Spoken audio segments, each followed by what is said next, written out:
Well, hello everybody. Happy Thursday. Hope you're all doing well on this Thursday afternoon.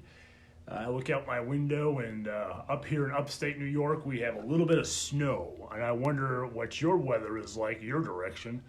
You know, we've had kind of an up and down weather, whether it's been sunshine or whether it's been snow. And it's pretty typical for this time of year up here in upstate New York to kind of rise and fall and fluctuate a little bit. And so thank you for watching here today. Appreciate that. And I wanted to just start off by kind of seeing where you guys were at. And so from the comment section, if you just want to write down, hey, listen, here's where I'm at today as far as, you know, all the things that are going on in my life, you know, give me a one-word description of what life is like for you right now, you know. Just give me a one-word description and write that down in the comment section and say, here's where I'm at. Hi, Mike. And say, hey, listen, here, one adjective to describe where you're at today. What would that be?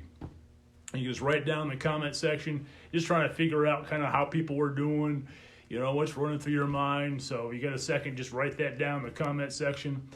And so I wanted to start off today with a little bit of humor, and that is probably for most of you, you are in a place where you've gone to the grocery store, you've picked up toilet paper. We're going to look back on this one day, and perhaps this is what we're going to think, right?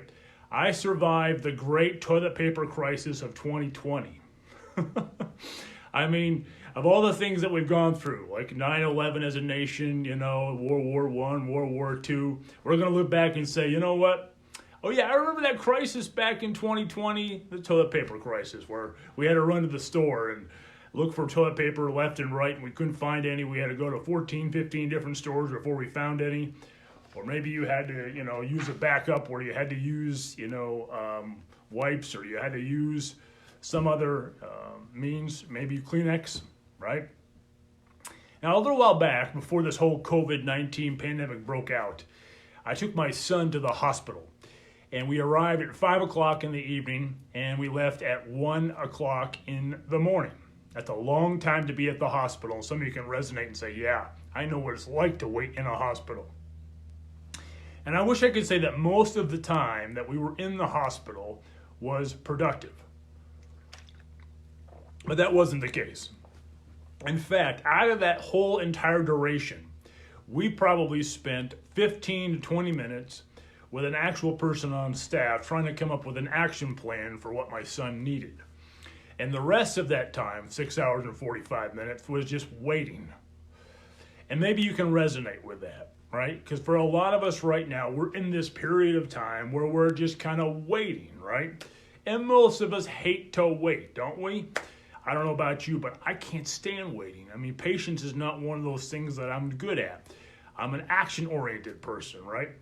And here we are in this pandemic, and we're not sure how much longer it's going to last. And maybe you've been waiting for different things. So maybe you've been waiting for, you know, your supply of toilet paper.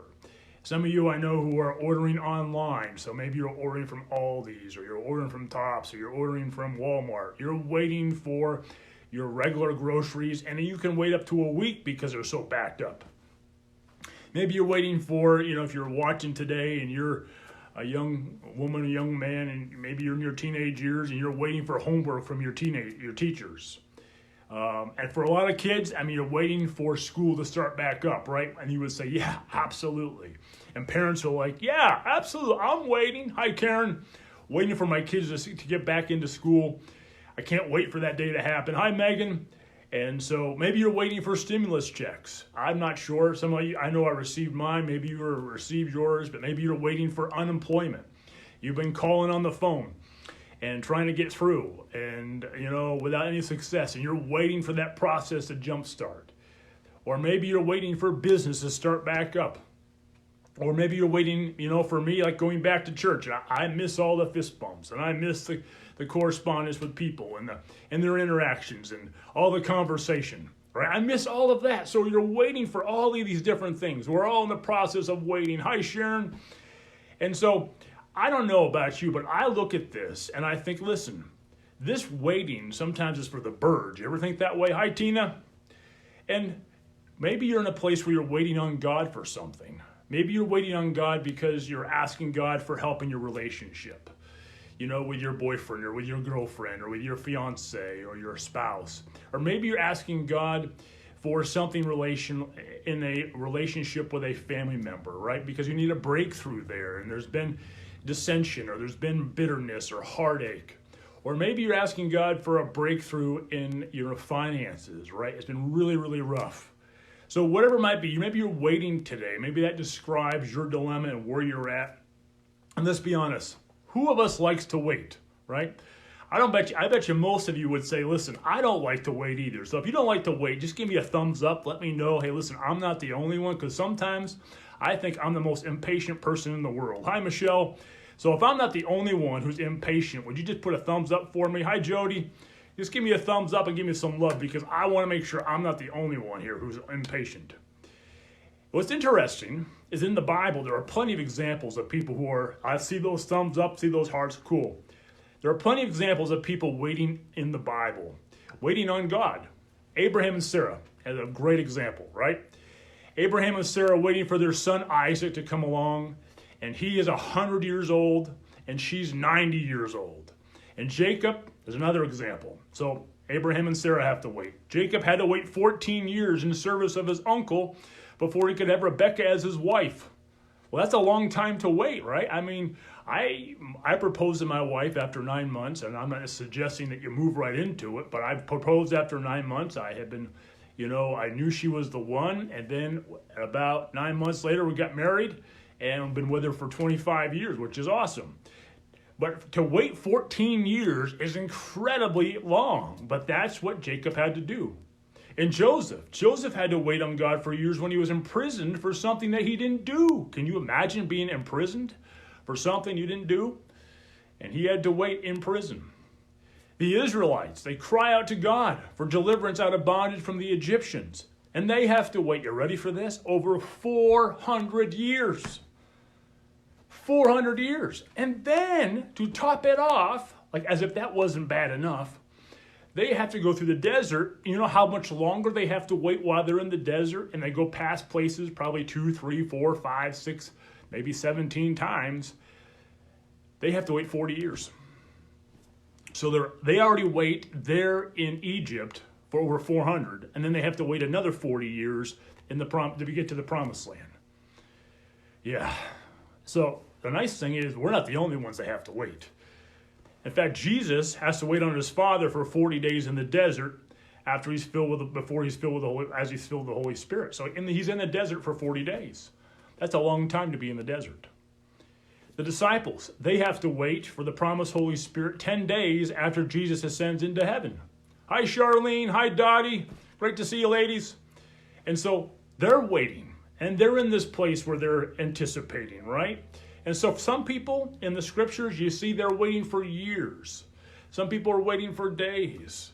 So it's nice to know that we're not alone in our waiting process, because when we're waiting through all the different things that we're waiting for, right, for God to respond and give us an answer to something, maybe relationally, financially, and a host of different things, maybe it's a health issue, and we're waiting on God for those things, right? It's nice to know, hey, in the Bible, there's great examples of people having to wait a long time, probably much longer than we have to wait for whatever we're going through.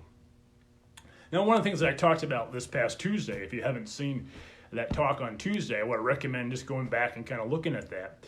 But I mentioned that probably we're in a place right now where we have to get ourselves ready for a marathon. It would be nice if we could just treat this like a sprint, right? But I think we're probably in a place where we're going to treat this like a marathon. Hi, Marilyn. That being said, I know for me, when I was a teenager and a 20-year-old, I approached life like it was a sprint. That was my mentality. And I think a lot of people, once they get out of college and they hit the ground running, right, it's all about, okay, listen, find the right spouse, find a house to live in, get the right job, right, get all those things off and going, and you jump into it and it's a full-out sprint. But then you get, hey, this happened to you, and maybe tell me I'm not the only one. Hi, Daryl. Maybe I'm not the only one. Give me some thumbs up on this if you can relate. Maybe you're some hearts. You get to a place in your 30s where you realize, I can't sprint through life, right? I just can't sprint through life. I mean, I thought I probably could. But you get to the 30s and you're like, oh, man, I think I got to slow this down and treat this like a marathon. Some of you get it because I see your thumbs up and your likes, right? That's like, whoa, okay, no more sprinting. let me treat this like a plan for live this for like 70 or for 80 years to get myself in the right mindset. Well, that's important because what we're practicing in that place is patience, right? Hi, Deb. We're in a place where we're practicing patience because a marathon mentality practices patience, right? Sprint says, listen, we don't need patience. We're just going to get through with sheer effort and sheer endurance. But Dottie's like, well, how about the 70s, not just the 30s, right? Yeah, I agree with you, Dottie. Hi, Ellie. And so for us, we're going to look at a passage in the Bible out of Isaiah. And this passage is really important because it tells us how God's perspective, what his perspective on the whole waiting piece is, and what we can anticipate while we're waiting. So whatever you're waiting for today, whatever you're going through, whatever you're experiencing, God has a word for you to share with you about what you're going through as far as what you're waiting for. Maybe you've been praying for answers. Here's what's said in Isaiah chapter 64. It says this, since ancient times no one has heard, no ear has perceived, no eye has seen any God besides you. So Isaiah is referring to the fact that there are many other gods worshipped, but only their God, our God, has been heard. So he's the only God who's been seen. Now you can think of Elijah on Mount Horeb, you can think of Moses. Adam and Eve saw God in the garden. Isaiah saw the train of his robe. A few people have seen God, but that cannot be said of other gods. And then it goes on. Who acts, now listen to this, we don't miss this, okay? Hi, Jackie. Hi, Tina.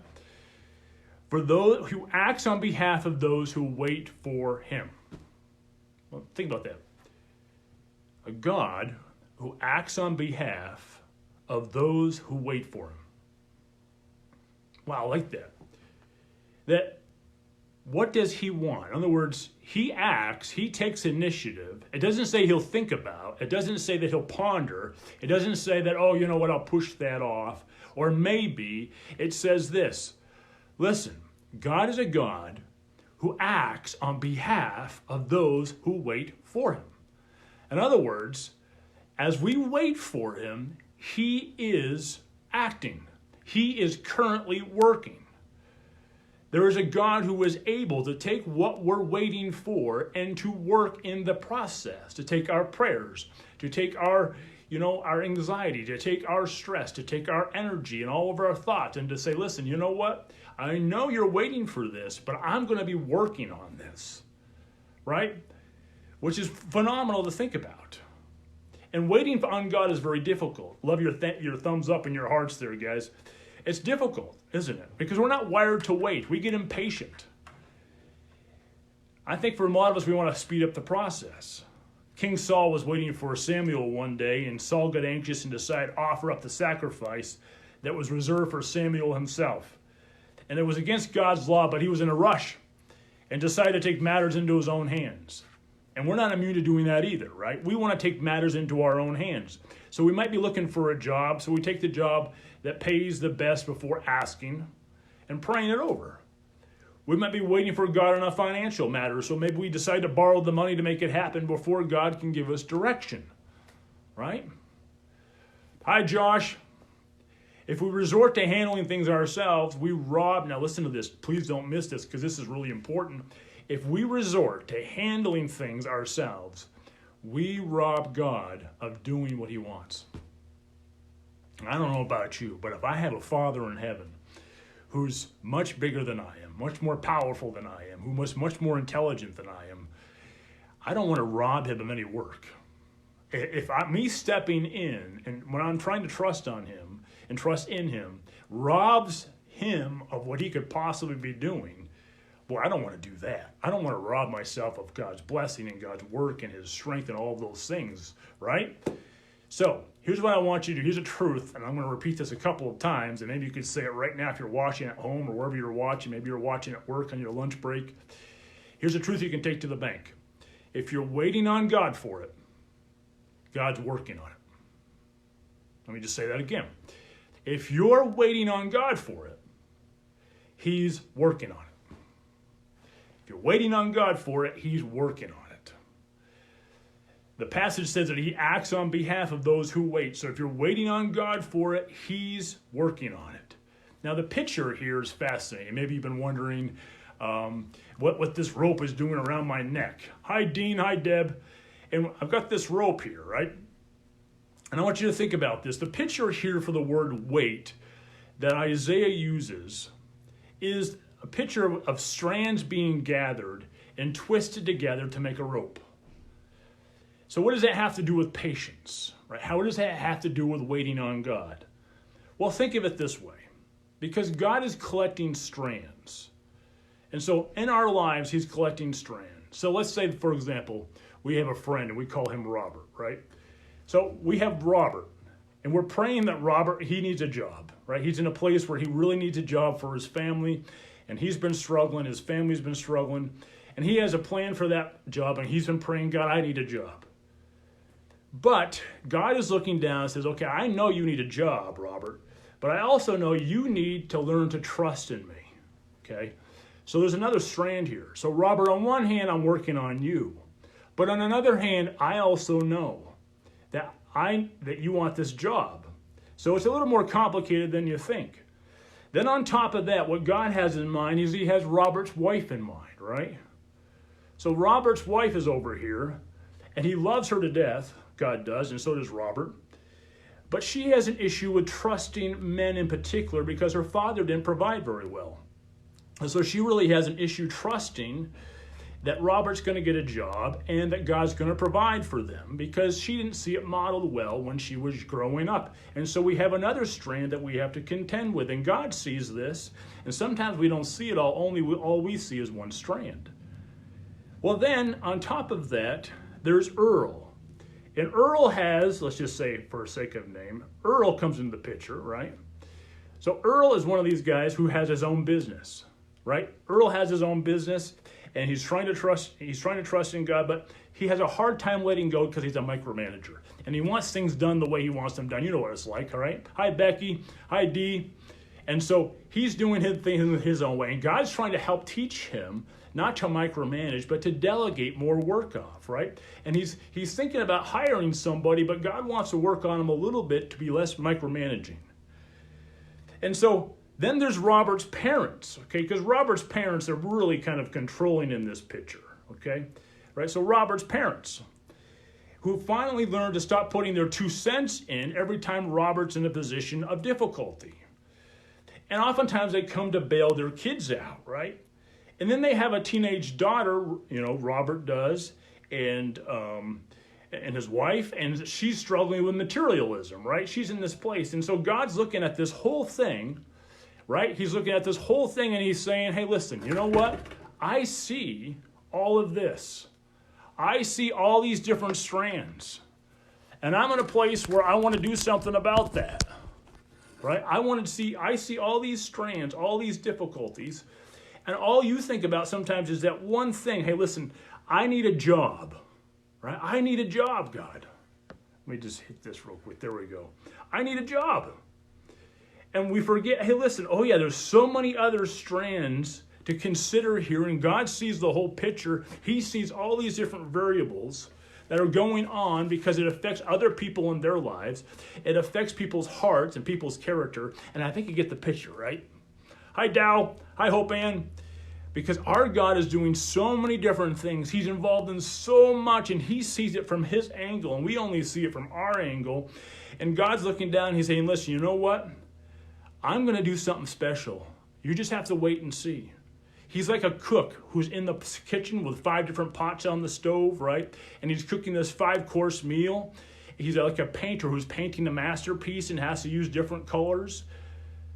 Or he's like a rope maker weaving a strong rope. And so you and I are this rope, right? And these different strands are the different aspects of our lives and the people who are in our lives and different circles of influences that we have. And so what God wants to do is to say, listen, in my time, I'm going to take all those things, one of those things that you're praying for, because they're all interconnected, and I'm going to, over the course of time, I'll weave them together, and I'll form a rope. In other words, I'll work. If you're waiting on it, understand it's probably more complicated than I think it is.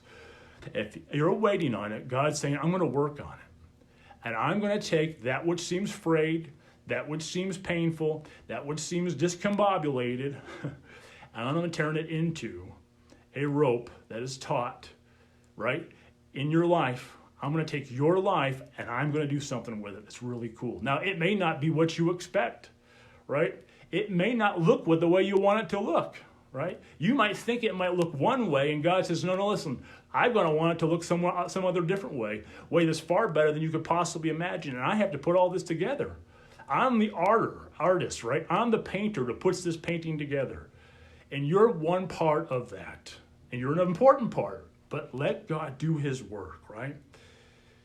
I think that's important for us to remember, because God is working, right? If you're waiting on it, he's working on it. He's trying to put all of this together. He's trying to work for the good of those who love him. Now, in the process, one of the things that I've discovered is that God likes to oftentimes, when we're praying about something, he wants to be working on us, right? He wants to be working on me, Jeff, in the process. A little while back, there was a gentleman who was being interviewed by he was an applicant, and he was going to become a pastor, and he had this heavy interview that he had to go through by a number of superiors who were already pastors. And so one of these missionaries, he was a missionary, and he took him aside and said, listen, I'm going to interview this guy to see whether or not he might be pastor or missionary material. And so he said, listen, I want you to show up at 6 o'clock. So he told the applicant to show up at 6 o'clock. He ushered him into a room, and he made the guy wait until mid-morning, so probably, 11 and 12 o'clock, maybe right around this time. And so the guy interviewing, Mr. Wykes, said, listen, young man, you want to be a pastor or a missionary? He replied, yes, sir, I do. Do you love the Lord Jesus with your heart? Well, yes, sir, I certainly do. And do you have any education? Yes, sir, a little. Well, now, can you spell cat? Yes, sir, I can spell cat, C-A-T. The young man looked confused, and he hardly knew how to respond, but he spelled it out, right? Very good, said Mr. Wykes. Can you spell dog? The young man looked with a little bit of kind of stunned, looked on his face. Yes, sir, D-O-G. Very good. I see that you've got your spelling down. Now, how about some arithmetic? Do you know what 2 times 2 is? Yes, sir, it's 4. So the patient youth was given he gave the right reply, and then he was dismissed. And then Mr. Wykes went back to the committee, and he said, I cordially recommend this young man, because his testimony, his character, I have duly examined. I tried his self-denial. He was up in the morning early. I tried his patience by keeping him and making him wait. I tried his humility and his temper by insulting his intelligence. He'll do just fine. I love that. I love it because it demonstrates that even though we don't understand oftentimes why we wait and why we have to go through things that seem kind of foolish to us, right? God the whole time is working. And he's like, you know what? I know you might think this is foolish. I know it's tough for you and difficult for you. But if you just trust me a little bit longer, I have a plan for you, right? I created you. I made you. I died on the cross for you to save you. I've got a wonderful, marvelous plan for you. I just need you to wait for me. So I think you get the picture. God's doing all these different things behind the scenes. And so we're called in the process to wait. Wait for God. So, what are you waiting on God for? I want you to think about this. Hi, Bess. Hi, Jen. What are you waiting on God for? What are some answers that you're wishing that you would have and that you would receive? Are you in God's waiting room? Some of you in a place like, yeah, I'm in God's waiting room. I can totally relate to that. You're kind of like me when I started my illustration off today, where I said, I was waiting in the hospital room for 7 hours before we actually got seen one day. This is way back before the virus. And I waited for 7 hours for my son to be seen. And it was like, wow, okay, if some of you are in that place where you're in the waiting room right now with God, and maybe it's because of your health, maybe it's because of your finances, your relationship, maybe it's about a host of different things. Maybe there's a prayer request you've been offering up to God and saying, listen, you know what, God, if I could just get an answer to this question, that would be tremendous. So maybe a question about in child rearing, maybe a question in your marriage, maybe some of the emotional ups and downs that we're going through with this whole COVID-19 right now. But let me assure you this. If you're waiting on God for it and you're seeking for it, he's working on it. He's working on it. So what can you do while you wait? Let me give you one little exercise, one little practice that might help you, because some of you are like, oh, listen, I get the fact, okay, I understand, so God's working on it. That's good news. That's reassurance. Phew. Cool. That's good to know, right? Now, what is one practice? What is one thing that I could do that would help me as far as, just going through a little practice to help me every single day to trust God? Well, here's something I would suggest to you. A little prayer you can pray. And this is something I started doing a while back. God, keep working on blank so you fill in the blank. Your finances, your relationship, this whole COVID-19 thing, the social distancing thing, you fill in the blank. God, you keep working on this. I'm going to keep bringing it to you, right? My son, my daughter, this, the whole situation was going on with, this pandemic. And grant me in the meantime, what? Patience. Oh, really? Patience? To wait on your work. And just try this, right? God, okay, what you're saying is I'm going to trust you to work on this, right? I'm going to keep bringing it to you because it's still in my heart. So even if it matters every single day or 2 or 3 times a day, God, I'm concerned about this. I'm concerned about this. He can handle it. It could be oodles and oodles of times. He can handle it however number of times it is. You lay it on his feet, and then you say, okay, listen, Lord, grant me patience while you work. In other words, work on me in the process, right? Okay, God, I'm an open door. In the process, while I'm waiting, you work on me. Because I need you to work on me. I'm going to lay this at your feet. In the meantime, you work on me. And you bring this all about to make sure that this is a rope that is taught and that is something that glorifies you in the process and brings about good for me and for others. Because that's what I want. So, can I pray with you? Would that be okay on this Thursday afternoon if I pray for us? Because I think a lot of us are in a place where we're like, okay, God, I'm waiting. And we could be waiting a while based upon whatever it looks like. But the good news is, be reassured that there are plenty of examples in the Bible of people waiting for a long, long time. And if you want some good certainty and reassurance, all you have to do is look at the Israelites who waited over 400 years in Egypt and then another 40 years in the desert, right? So we don't want to wait that long, but Lord, help us to use our patience muscle, right? Help us pray. Heavenly Father, I pray right now, I thank you for each person who's watching this today. I pray that you will help us. You know it's so difficult to be patient.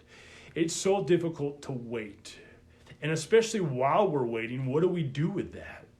But I thank you that according to Isaiah 64, we know that you act on behalf of those who wait on you. So we know you're working. If we're waiting on you for it, Lord, we can be assured that you're working on it. So please work on whatever it is for the people watching. They know it, Lord, and they're offering it up right now. So I pray, Father, you take their hearts, you take their concerns and what they're waiting on.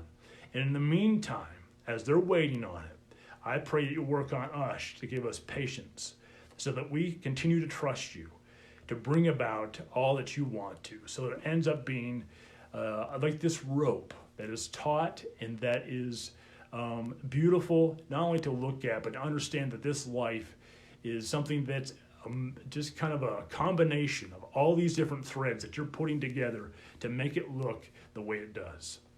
We thank you. We pray in Christ's name. Amen. Hey, listen, thanks for watching today. Hi, Tom. Thanks for watching. And Daryl, do me a favor. If you need prayer, would you just send a little prayer message to me? You can send it to me or you can send it to my team.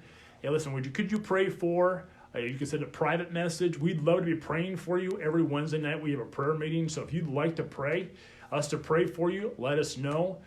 Be happy to do that. Or if you have a need, let us know. We'd be happy to try to do something about that. Okay? Thank you, everybody. Hey, listen, have a great rest of the day. And if you'd like to join us on Sunday at 10:45, we'd love to have you. Same place. Take care, everybody.